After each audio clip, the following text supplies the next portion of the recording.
Hesan dilinə sağlamlıq və xəstəlik.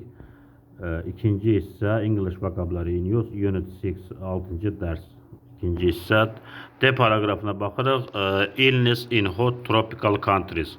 İsti ölkələrdə, tropik ölkələrdə olan xəstəliklər. Mosquito sözü ağcaqanad deməkdir. In some countries, mosquitoes can give people malaria.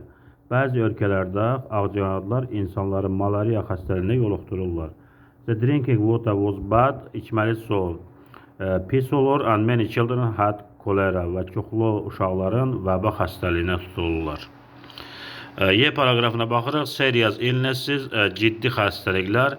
Every year cancer kills many people who smoke. Hər il xərçəng xəstəliyi siqaret çəkənləri, çoxlu insanları öldürür.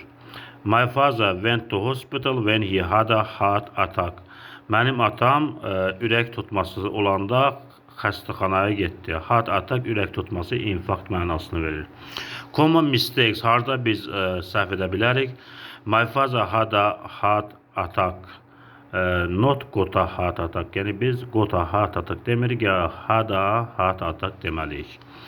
Expression F paragrafına baxırıq. Expression ifadələr.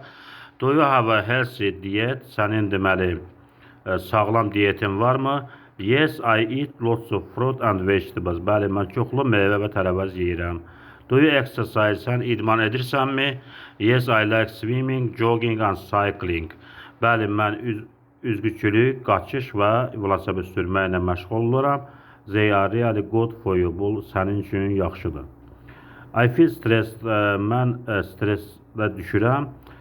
Do you need to relax more and don't panic about work. Sən çoxlu istirahət etməlisən və iş haqqında təlaşlanmamalısan.